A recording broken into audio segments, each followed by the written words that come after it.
I think it's becoming more and more important that people are aware of their farmer. When you're given a bouquet, first thing you do is you put your face in it, you smell it, you are so close to the flowers, it's in your face. I mean, you really should know where that product comes from. This, my friends, is a series about people who love the mud, sweat, and tears of horticulture. You'll find them here in a place close to every one of us. Welcome to BloomTown. Urban buds, urban buds. You know, the urban because it's in the city, the buds because we are best friends, and of course then the flowers are the buds. So a play on words, urban buds, and then we started tacking on city-grown flowers because people kept asking us if we were growing weed. So it kept being urban buds, city-grown flowers, you know. We sell flowers direct to florists and to farmers markets and do selected events, weddings, parties, selected events. The flowers are grown right here. And we have a hoop house, a high tunnel, and this greenhouse here. That's what we do, primarily flowers, so we do a little bit of food, and then I'm a beekeeper. We grow them sustainably. We use no pesticides. These flowers will never ever see a box between here and the end consumer. Pizza.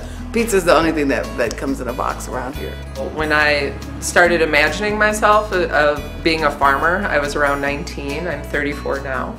And part of the draw to that was I wanted to have a lifestyle where I was outside a lot of the day, and I wanted to be moving my body, I wanted to be working with the soil in a healthy way, you know, taking care of the environment, and I wanted a partner to do that with me. 1989, I hadn't touched a plant, hadn't thought about a plant.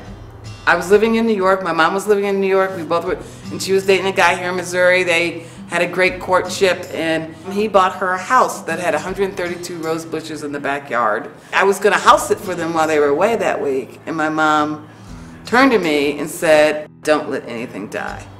In that week, I decided to make my mom a scrapbook of, you know, taking little leaves of plants to garden centers to try and identify how to take care of them.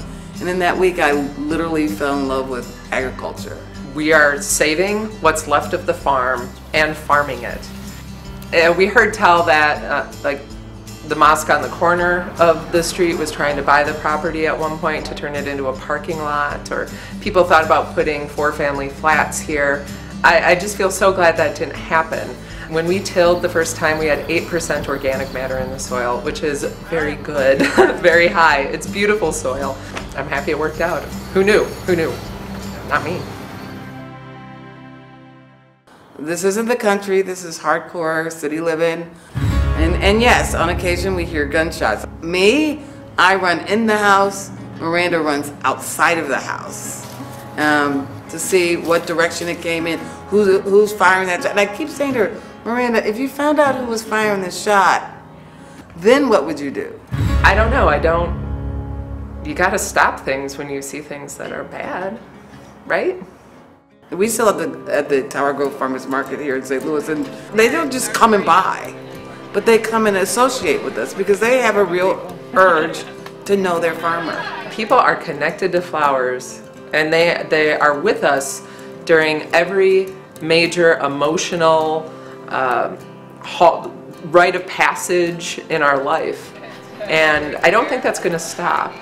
People drive by when I'm out, and they roll down their car windows. It's beautiful. I mean, if I can give somebody that moment of joy, what a great day I've had, right?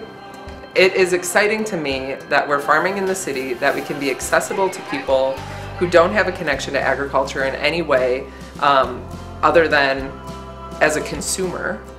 So they can come here and see it, have a little bit more of a picture of what it's all about. So that education component's really exciting to me. I had a boyfriend yesterday is buying a bouquet for his girlfriend.